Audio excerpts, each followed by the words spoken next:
Bon, c'est un sujet, je pouvais pas passer à côté. Déjà parce que c'est hyper d'actualité et qu'on voit que ça partout sur les réseaux sociaux, mais aussi parce que vous êtes plein à me l'avoir demandé. Pas de suspense, aujourd'hui je vais vous parler de la rhino, de la rhinopneumonie équine, de l'herpès virus équin.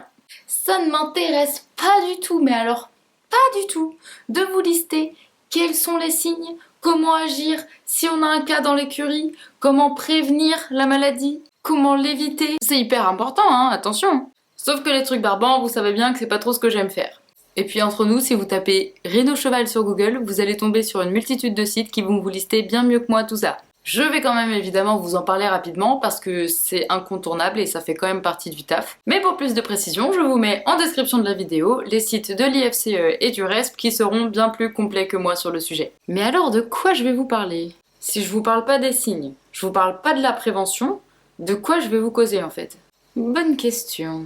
Ce qui m'intéresse beaucoup plus dans le cas de cette maladie, c'est la physiopathologie. En gros, c'est qu'est-ce qui se passe, qu'est-ce qui fait ce virus, c'est quoi cette histoire de latence, et puis pourquoi un jour il se réactive, pourquoi les chevaux vaccinés sont moins malades, et puis finalement, qu'est-ce que c'est que le vaccin? C'est quand même vachement plus intéressant, non? Bah moi je trouve. Aujourd'hui on parle de l'herpès virus équin.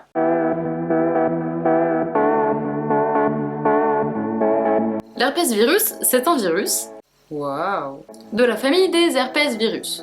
Waouh. Et il fonctionne de la même manière que le virus qui nous donne des petits boutons de fièvre chez nous, à savoir l'herpès. Waouh. Non, bah là c'est bon par contre. On en apprend des trucs avec Millipat, hein. Donc c'est une famille de virus qui s'appelle les herpès virus et qui touche beaucoup d'espèces. HHV, Human Herpes Virus, chez l'homme, qui comprend 8 types d'herpès virus. Comme celui qui provoque les boutons de fièvre chez nous, qu'on appelle communément l'herpès, HHV1 et HHV2. Mais aussi la varicelle, HHV3. Et le zona aussi, c'est le même d'ailleurs. Chez le cheval, vous pouvez trouver deux appellations. HVE, herpès virus équin, mais aussi EHV, Equine Herpes Virus. Bon, c'est la même chose, hein, c'est juste que EHV c'est en anglais. Et chez le cheval, on trouve 5 types d'herpès virus différentes allant de HVE1 à HVE5. Ils sont malins quand même les mecs, hein. Petite note à bene, il existe aussi une famille d'herpès virus spécifique à l'âne qu'on appelle HVA pour herpès virus asinien. Mais pour les ânes, bien qu'il y ait certaines souches qui soient communes, c'est quand même des herpès virus différents. D'ailleurs, il y a même un type de plus puisqu'on va jusqu'à HVA6. Ce qu'on commence à connaître chez le cheval, c'est HVE1 avec ses symptômes respiratoires abortifs, ça veut dire qui fait avorter, et neurologiques, et le grand et famous HVE4 qui provoque des signes respiratoires et que l'on connaît tous sous le saint nom de rhinopneumonie équine. Bon voilà, ça c'est fait, maintenant vous êtes au taquet avec les noms et les appellations, on va pouvoir aborder le sujet qui me met en joie, comment fonctionne un herpès virus. Pour savoir comment il fonctionne, on va déjà regarder à quoi il ressemble, comment il est fait. Je suis ostéopathe, ni graphiste, ni illustratrice, et vous connaissez mes piètres qualités de dessinatrice. Je pique donc allègrement les schémas d'une super chaîne anglophone qui s'appelle Macrophage et, comme son nom l'indique, qui est une chaîne de biologie. Évidemment, je vous mets la référence de la vidéo en description. Ceci étant dit, quelles sont les structures qui composent un herpès virus? Tout d'abord, il y a son ADN. Un peu comme nous, c'est une double hélice, mais en tout petit, en taille virus quoi. Et il contient l'information génétique du virus. Un peu comme un grand livre avec plein de recettes dedans. Dans le virus, l'ADN est protégé par une capside. Autour de ça, il y a du tégument, et encore autour, il y a une enveloppe. Et sur cette enveloppe, il y a des glycoprotéines. Et les glycoprotéines à la surface du virus, c'est comme plein de petites clés qui permettent d'ouvrir des portes. Dans notre cas, de rentrer dans des cellules. D'ailleurs, si t'es pas au taquet sur la cellule animale, je te conseille d'aller enrichir tes connaissances juste ici.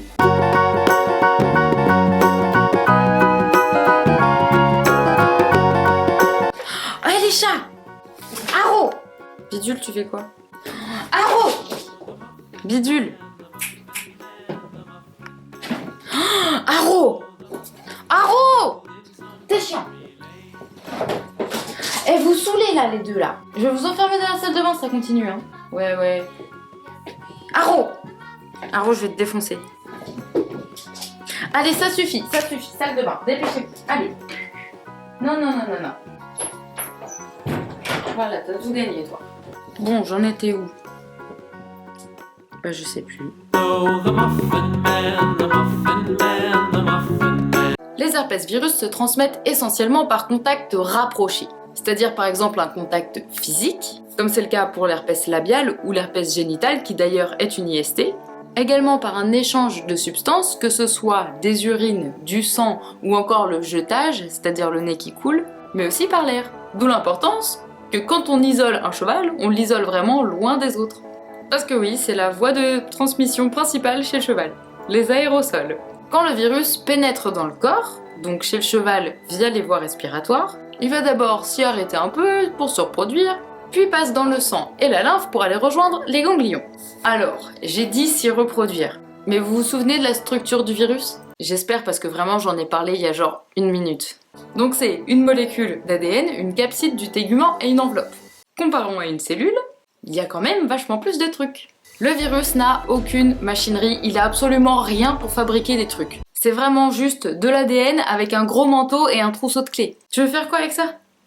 Bah tu peux rien faire tout seul en fait. Et franchement là, on aborde la partie que je préfère. Comme le virus a toutes les recettes et le savoir qu'il lui faut dans son ADN pour fabriquer tout ce qu'il faut, que tous les ingrédients qui lui sont nécessaires sont en libre circulation autour de lui ou dans le sang, et que les cellules, elles, ont tous les ustensiles nécessaires à la réalisation de tout ce qu'il veut, bah le virus il a qu'à se servir en fait.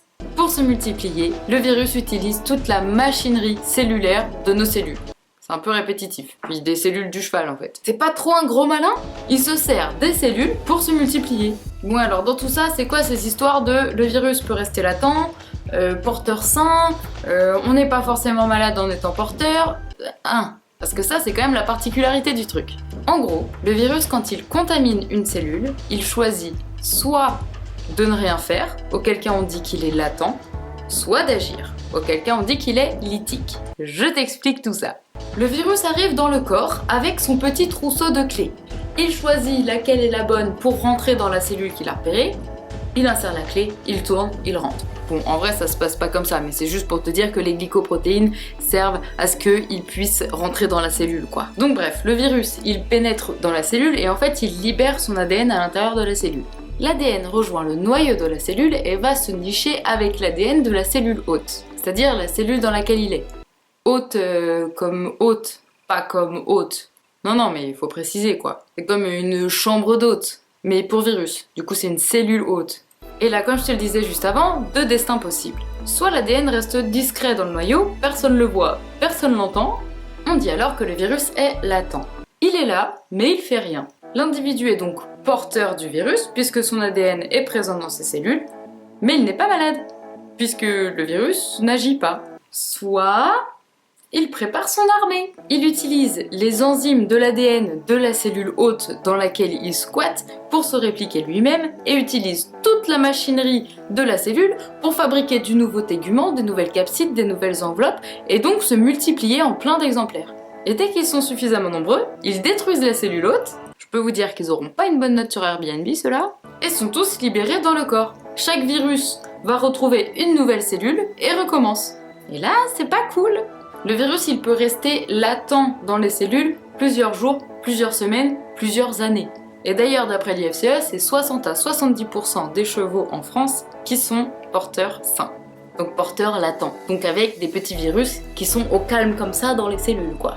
Et le jour où il se réveille et il se multiplie, il fout un beau bazar. Et ce passage, justement, de « je tape mes meilleures vacances dans la cellule » à « je détruis le monde », on appelle ça la réactivation du virus. Mais alors moi là, je me pose 2 questions. 1. Pourquoi est-ce qu'il se réactive? 2.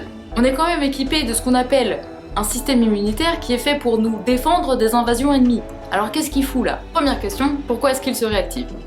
Eh bien parce qu'on est faible. Un petit coup de froid, un peu de stress, une grosse fatigue. Et hop, on a un bouton de fièvre. Et bah it's the same chez le cheval. Un petit coup de mou et hop, le virus il se réveille. Et justement, parce que le système immunitaire il est soit affaibli, soit occupé ailleurs. Mais alors deuxième question, qu'est-ce qui fait le système immunitaire? Et là aussi c'est trop intéressant, tu vas voir. Quand le virus il rentre dans le corps pour la première fois, il est en plutôt faible quantité. Donc l'armée du système immunitaire, elle le défonce. On appelle ça la primo-infection. On a quelques signes de « ah ça va pas trop, je me sens pas trop bien, mais ça dure quelques jours et puis après il y a plus rien ». Ça dure pas trop longtemps si le système immunitaire réagit assez vite puisque le virus est en faible quantité. Il lui faut juste le temps de construire des armes spécifiques à ce type de virus qui vient de pénétrer dans le corps. Donc le virus, lui, il a tout juste le temps de se multiplier vite fait et d'aller se nicher dans quelques cellules.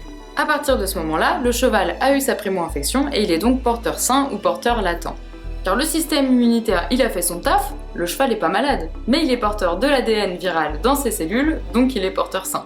Mais du coup, si le système immunitaire, il a créé des armes lors de la primo-infection spécifiques à ce type de virus, pourquoi est-ce que c'est si catastrophique quand le virus se réactive? Eh bien déjà, même si le système immunitaire il est en quelque sorte prêt avec ses armes spécifiques, quand les virus sortent de leur cheval de Troie là, qui sont nos cellules en fait, bah ils sont vachement plus nombreux qu'avant, puisqu'ils se sont tous multipliés en plein d'exemplaires avant d'exploser la cellule et de se libérer. En plus, numéro 1, HVE1 et HVE4, qui sont les types d'herpès virus qui contaminent le plus fréquemment les chevaux, sont des espèces d'herpès virus de type alpha. Et ce type alpha a la particularité de se reproduire extrêmement vite. Donc l'armée de petits virus, elle explose la cellule, et hop, tous ils revont dans une autre cellule, et ils se remultiplient super vite, et ils réexplosent la cellule, et tous chacun... Enfin, vous avez vu, c'est exponentiel quoi. C'est des malades des mecs. En plus, numéro 2, pourquoi est-ce qu'il y a une réactivation du virus? Pourquoi est-ce que justement il a quitté ce stade latent? Bah c'était justement parce que l'animal était immunodéprimé. Fatigue, stress ou autre saloperie, le système immunitaire il était pas au top de sa forme, moins performant, donc le virus, il est malin, lui, il sait quand est-ce qu'il faut se réactiver. Il est pas fou quand même. Enfin, par contre, la situation est folle. C'est quand même vachement bien fait. Enfin, bien, pas pour nos chevaux, mais je veux dire, la nature est quand même sacrément futée. Et le vaccin dans tout ça. Le vaccin, il sert de primo-infection. Vacciner, c'est injecter un peu de virus dans le corps, mais du virus nul. Soit parce qu'il est incomplet, soit parce qu'il est affaibli.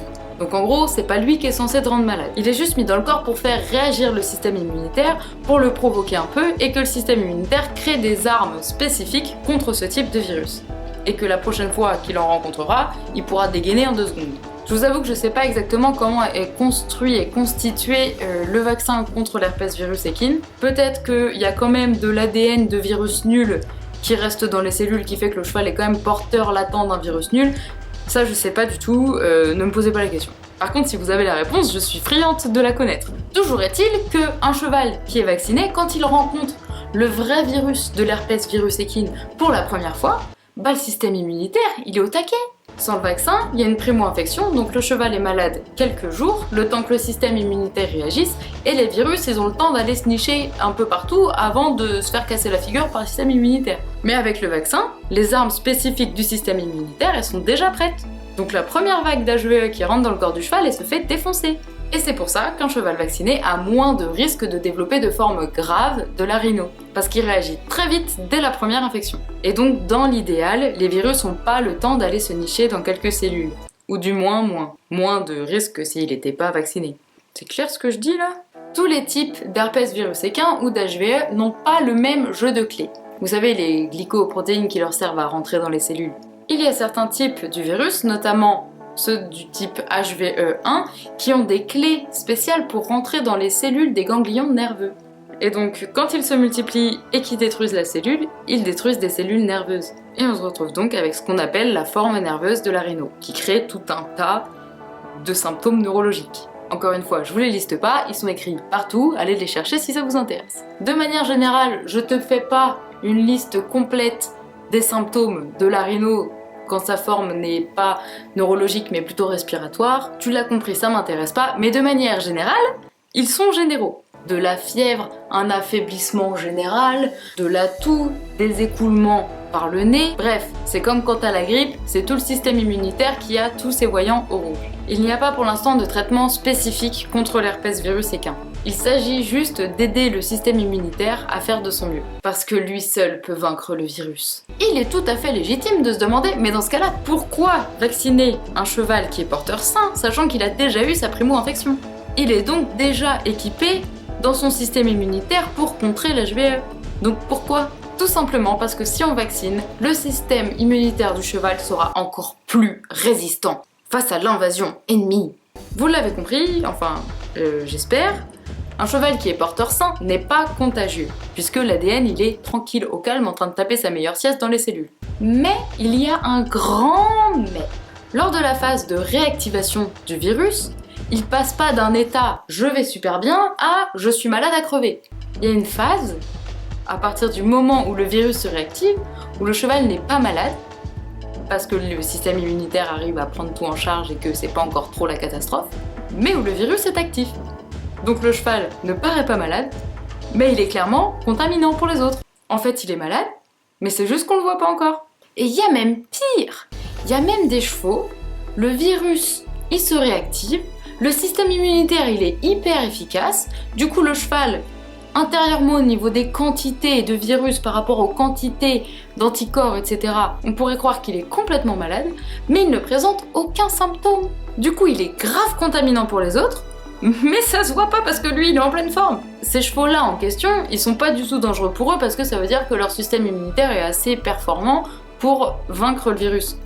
Mais par contre, pour les autres, c'est un sacré danger. Concernant la vaccination de manière générale, ce qu'il faut retenir, c'est que la vaccination, ce n'est pas protéger son cheval, mais protéger l'ensemble des chevaux. Parce que peut-être que le tien, il va être malade pendant 10 jours, mais il va présenter des symptômes que pendant 2 jours, mais pendant les 10 jours où il aura été malade, il aura été contaminant, et aurait pu contaminer des chevaux qui n'ont pas les mêmes capacités au niveau de leur système immunitaire pour se défendre. Et là, c'est le bazar. Je ne vous dis pas de vacciner vos chevaux, je ne vous dis pas de ne pas le faire non plus. Maintenant, vous avez tous les éléments en main pour y réfléchir tout seul. Vous faites bien ce que vous voulez. Évidemment, ne quitte pas cette vidéo sans m'avoir signifié ton intérêt en laissant soit un petit commentaire, soit un pouce bleu. N'hésite aussi surtout pas à aller voir en description, puisque j'y mets souvent d'autres infos, dont là je vais te mettre les signes et symptômes de la rhino et comment l'éviter, mais tu trouveras également les liens de mes sources et d'autres articles qui peuvent être intéressants. Et il y a le lien vers mon Instagram aussi. Sur ce, prends soin de toi, prends soin d'eux, et je te dis à bientôt!